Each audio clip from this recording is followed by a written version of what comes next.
Forced into a marriage she never chose, an alien woman had already given up on her future, until one unexpected moment shattered everything she believed was unchangeable. The sky above Virelian did not move the way a sky was supposed to move. It did not drift or breathe or soften at the edges with passing clouds. It slid, slow, deliberate, and heavy, like something engineered to remind everyone beneath it that even the heavens here were negotiated into existence. Massive cargo vessels crossed that artificial blue in silent lines, their hulls glinting with the cold authority of trade agreements signed long before Lyrian had been born, and long after she would be forgotten. She stood very still beneath it. The ceremonial platform stretched wide around her, carved from pale crystal that captured the light and bent it into soft halos at her feet. The effect was meant to be reverent. It mostly made her feel like she was standing in the center of a very expensive mistake. "Lift your chin," someone whispered behind her. Lyrian did not turn. She lifted it anyway, slowly, the motion precise enough to satisfy watching eyes but empty of anything resembling pride. Her long ears, elegant and unmistakably not human, angled slightly backward. A subtle gesture. Most would not notice. Those who did would pretend they hadn't.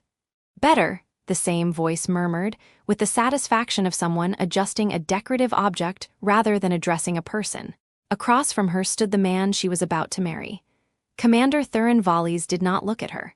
He looked at the efficient, at the hovering data scroll projecting the vows, at the distant horizon, anywhere but at her. His posture was perfect, his uniform immaculate, his expression composed into something that suggested both discipline and a complete lack of interest in the concept of joy. If statues could be promoted through military ranks, they would look like him. Lyrian wondered, not for the first time, if he had practiced this, not the marriage, the indifference. A faint chime echoed through the platform as the officiant raised both hands. The sound was clear, resonant, and entirely unnecessary. Everything here was unnecessary, except the outcome. "Let the union be witnessed," the officiant began, their voice amplified just enough to carry without losing its carefully cultivated solemnity. Lyrian listened, not because she wanted to, but because there was nowhere else for her attention to go. The words flowed around her, phrases about alliance, stability, shared futures. None of them mentioned choice. That part had been handled weeks ago, in rooms where she had not been invited to speak. A flicker of movement caught her eye. Thurin's wrist. A small, almost imperceptible shift as a notification pulsed across his embedded interface. He glanced down, briefly, efficiently, then dismissed it with a subtle gesture. The officiant paused for half a second, just long enough for the interruption to register, then continued as if nothing had happened. Lyrian stared at him. There was something almost impressive about it. Not the interruption itself, but the absolute certainty that whatever had just appeared on his wrist had been more important, even for that fraction of a second, than the person standing in front of him. A strange thought surfaced, uninvited. At least he was consistent. Her lips twitched. It was not quite a smile, more like the ghost of one, passing through without permission. The ceremony continued. "And do you, Commander Thurin Volleys, accept this union?"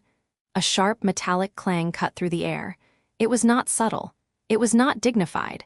It was, in fact, the exact opposite of everything this ceremony had been designed to be. Every head turned. At the edge of the platform, near one of the ancient ceremonial pillars, a man stood frozen in the aftermath of his own momentum. One hand was still half raised, as if he had considered catching himself and then decided, too late, that it was no longer an option. The pillar, which had stood undisturbed for centuries, hummed faintly in protest.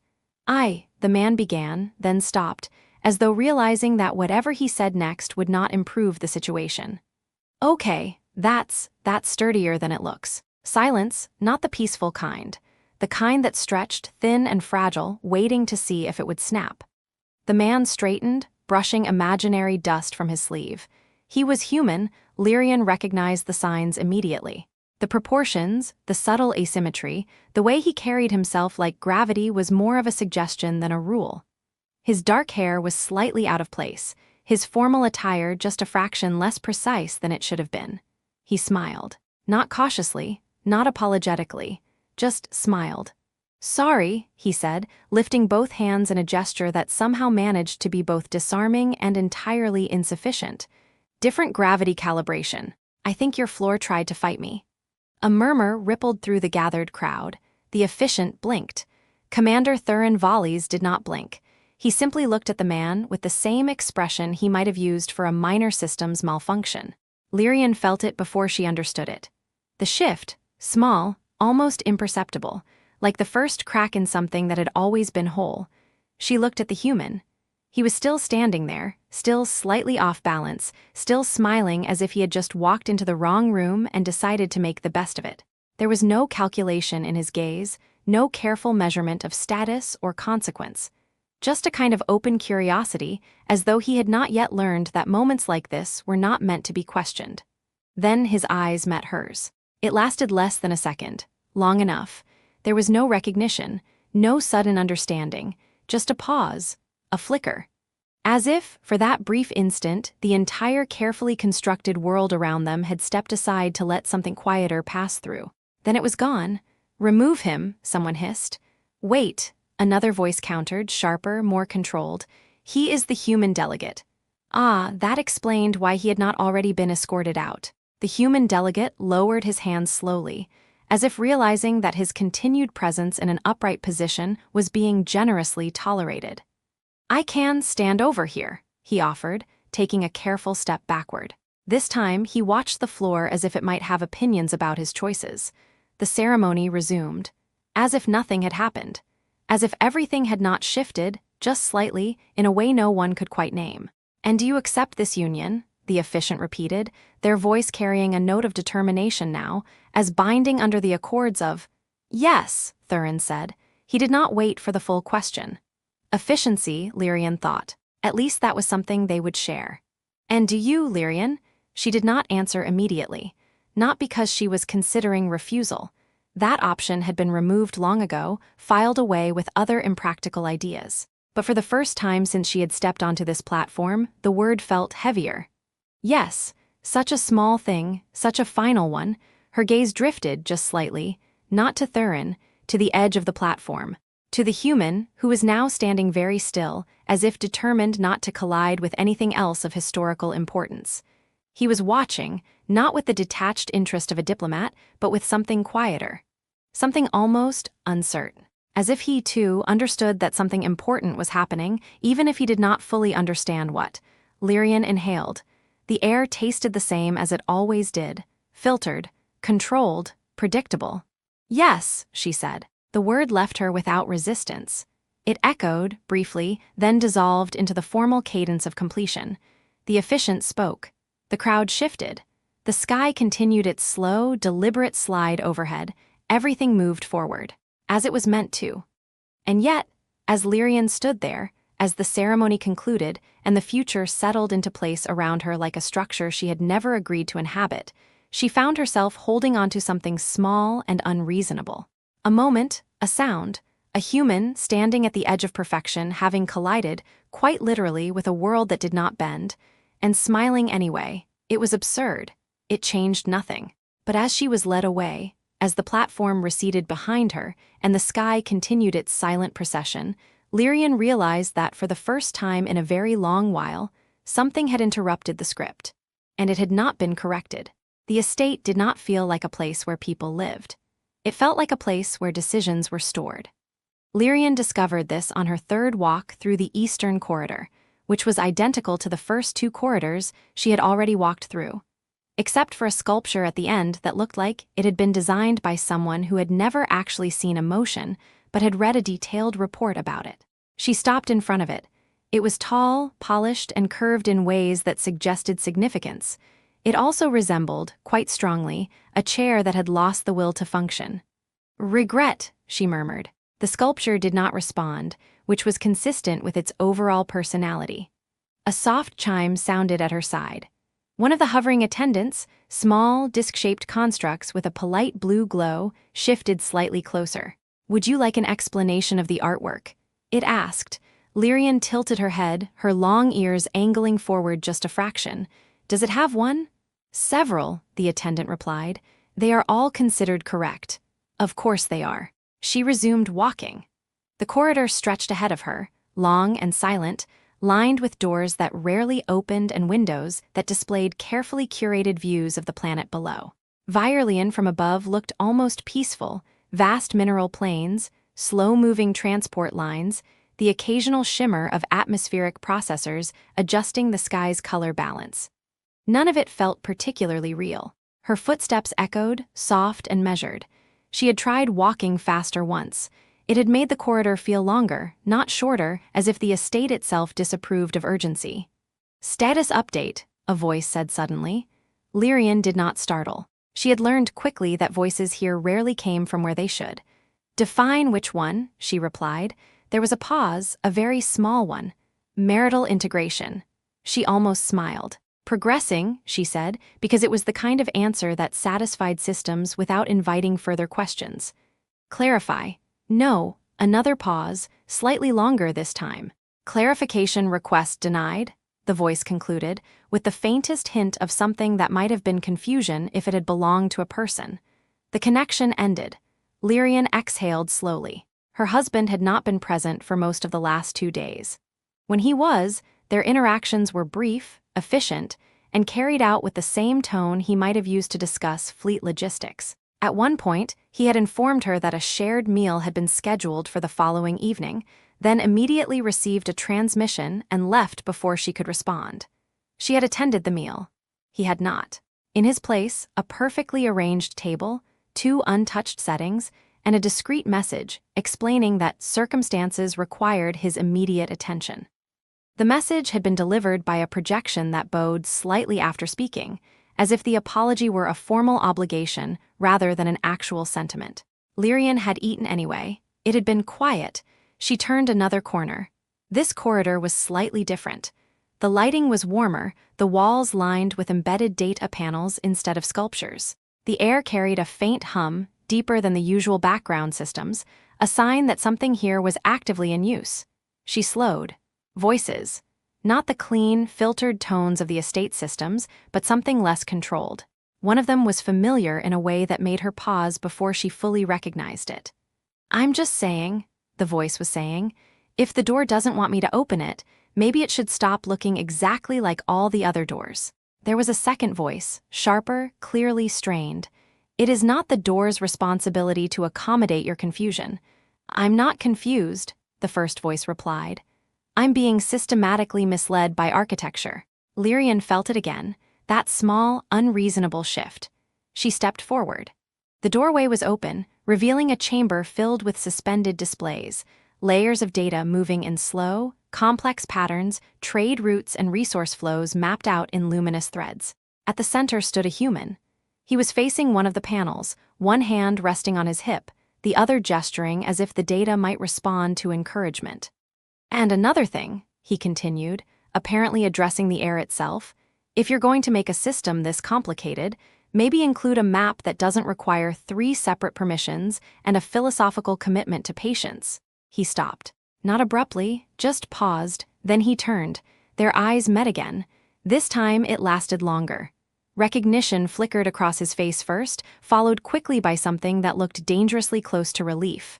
"Oh," he said. "Good, a person." The second voice, an actual person this time, standing near one of the consoles, straightened immediately. "Lady Lyrian."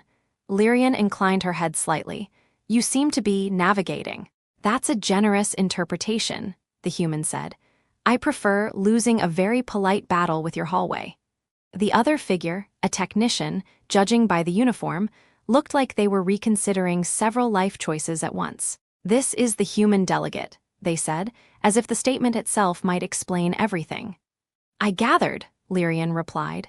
The human took a step forward, then stopped, as if remembering that movement in this place required careful negotiation. "Elia's," he said. "Elia's reign. I promise I'm not usually this geographically challenged. Your estate just has a very strong personality." "It does," Lyrian said. There was a brief silence, not uncomfortable, just unstructured. Elias glanced at the displays, then back at her. "I was trying to find the main review chamber." "You went the wrong way," the technician said immediately. "I went *** way," Elias corrected. "The fact that it wasn't the correct one feels like a design flaw." "It is not a flaw. It's definitely a flaw." Lyrian felt it before she could stop it, a small sound, soft, brief, a laugh. It surprised her as much as it did everyone else. The technician froze. Elias blinked, then smiled, slowly this time, as if he had just confirmed something he hadn't been entirely sure of. "Okay," he said quietly.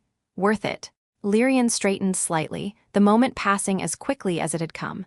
"The review chamber is 2 corridors west, then down 1 level." Elias nodded, as if committing the directions to memory. 2 west, 1 down. "I can work with that." He hesitated. Then, with a glance at the technician, who looked like they might intervene if given the chance, he added, "Would you mind pointing me in the right direction? Just for the first part. I have a history with corridors." The technician opened their mouth. Lyrian spoke first. "I was going that way." This was not entirely true, but it was not entirely untrue either. Elia's smile returned, a little less uncertain this time. "Great, I promise not to walk into anything important. That would be appreciated." They stepped into the corridor together. For a moment, neither of them spoke. The estate stretched around them, vast and controlled, every surface reflecting a version of order that felt just slightly too perfect to be comfortable. "So," Elias said eventually, his voice lower now, more thoughtful, "is it always like this?" "Like what?" He gestured vaguely at the corridor. "Quiet enough that you start wondering if you've accidentally stopped existing." Lyrian considered that. "Yes," she said, "it is." He nodded as if that confirmed something. "Yeah, thought so." They walked a few more steps. Then he added, "For what it's worth, your sky is impressive, very committed." Lyrian glanced at him. "Committed? It doesn't even pretend to be natural," he said. "I respect that. Where I'm from, we fake it better, probably because we feel guilty." She almost smiled again. "Turn here," she said. He followed, carefully this time. "Thank you," he said after a moment. "For the directions? For not pretending I wasn't there." Lyrian did not answer immediately. The corridor opened ahead of them, leading toward the central levels, where voices and movement hinted at a world beyond the quiet. "You were difficult to ignore," she said finally. Elias let out a soft breath that might have been a laugh.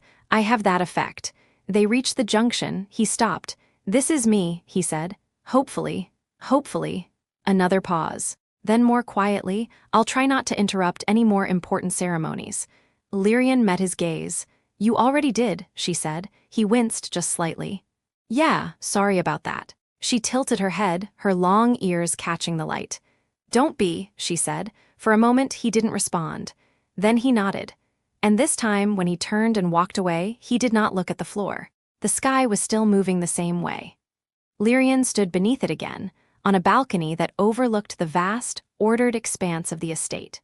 From here, the cargo vessels traced their deliberate paths across the artificial blue, each one a reminder of agreements, obligations, and the quiet machinery of power that had shaped her life long before she had been asked to live it. Only now, something was different. She was not standing still because she had been told to.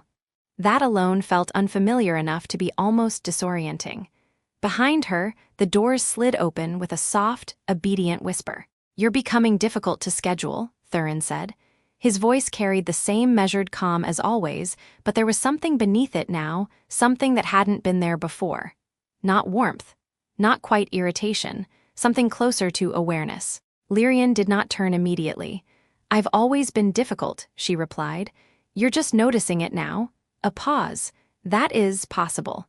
She allowed herself the smallest smile before finally turning to face him. Commander Thurin Volleys looked exactly as he always did, composed, precise, every detail in place. But now that she was truly looking, she could see the strain beneath it. Not weakness. Not failure. Just the faint, almost invisible tension of someone who had spent too long holding a structure together and was beginning to suspect it might not be worth the effort. "You've been invoking clauses," he said. "Yes.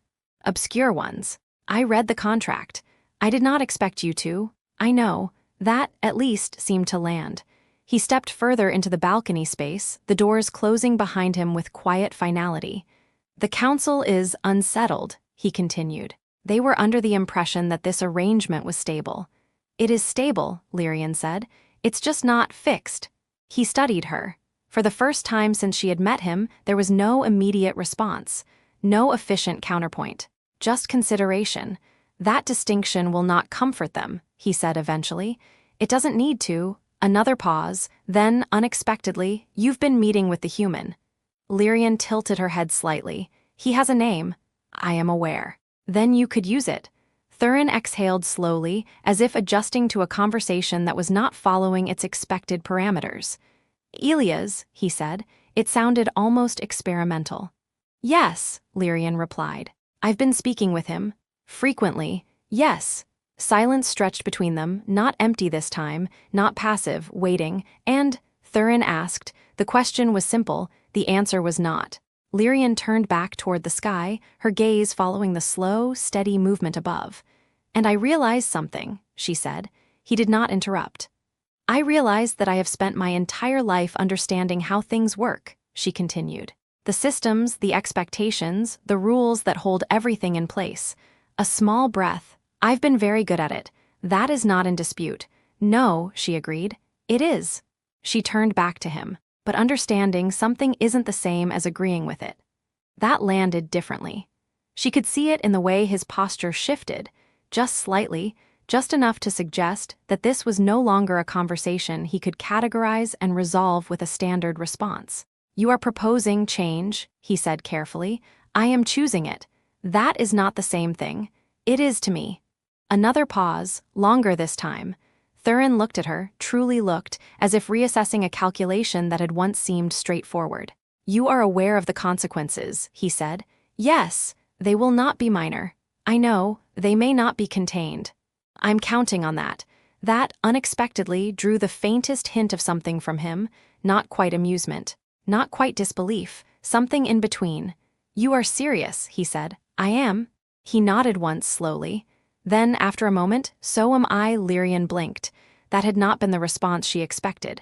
I did not choose this arrangement either, he continued, his voice still calm, but now carrying a weight that had been carefully hidden until now. I accepted it, because it was efficient, necessary. And now, he said, it is becoming inefficient. There it was, not rebellion, not defiance, but a shift, small, significant. Lyrian felt something ease in her chest, something she hadn't realized she'd been holding. I'm not asking you to oppose the system, she said. I'm asking you not to enforce it. Thurin considered that. Then, with a quiet, almost imperceptible exhale, he said, that may be the same thing. Not always. Another pause. Then finally, he inclined his head. Very well, he said. I will not enforce it. It was not a grand declaration. It was not dramatic, but it was enough, more than enough. Thank you, Lyrian said. He gave a small, precise nod, as if acknowledging a completed exchange. Then, after a moment, the council will request a formal review. I expected that. They will not be pleased. They rarely are. A flicker of something passed through his expression. True. They stood there for a moment longer, the tension that had once defined their interactions now replaced with something quieter. Not friendship, not understanding, but possibility. I will inform them, he said at last. Of what? He met her gaze. That the situation is evolving. Lyrian smiled. That sounds appropriately vague. I am told it is a useful skill. With that, he turned and left, the doors sliding closed behind him. Lyrian remained where she was, for a moment. Then she moved, not because she had been directed to, because she chose to. The central review chamber was anything but quiet. Voices overlapped, projections flickered, data streams shifted in complex, layered patterns. Representatives from multiple sectors filled the space, their attention divided between the unfolding situation and the intricate web of consequences it threatened to unravel. And in the middle of it, Elias. He stood near one of the primary consoles, looking very much like someone who had not intended to be at the center of anything and had somehow ended up there anyway. I'm just saying, he was in the middle of explaining, if your entire system depends on everyone agreeing not to question it, that's not stability. That's a group project where no one wants to be the first to admit they're confused. A few of the representatives looked offended. A few looked thoughtful. One looked like they might actually agree. Elias noticed Lyrian then. His expression shifted, relief, recognition, something warmer. You made it, he said. I said I would. He nodded, as if that was the most reliable thing in the room. Good, he said. Because I think I just compared your governing structure to a badly organized study group, and I'm not entirely sure how that's going to go over. It's accurate, Lyrian said. That's what I was afraid of. She stepped forward, the noise of the chamber adjusting around her presence. For a moment, everything seemed to pause, not completely, just enough. Lyrian looked at the gathered figures, at the systems, at the carefully constructed order that had defined her life. Then she spoke. Not loudly, not dramatically, but clearly, and for the first time entirely on her own terms. Later, much later, when the voices had quieted and the systems had begun the slow process of recalibration, Lyrian found herself back beneath the open sky. It was still moving. Slow, deliberate, unchanged. Elias stepped up beside her, hands resting lightly on the railing. So, he said after a moment, on a scale from minor adjustment, Lyrian felt it settle, felt the space it created. Yes, she said, and this time it was true, not because everything was resolved, not because the future was certain, but because, for the first time, it was hers. Elias nodded as if that was enough, because it was. The sky continued its slow, steady movement above them.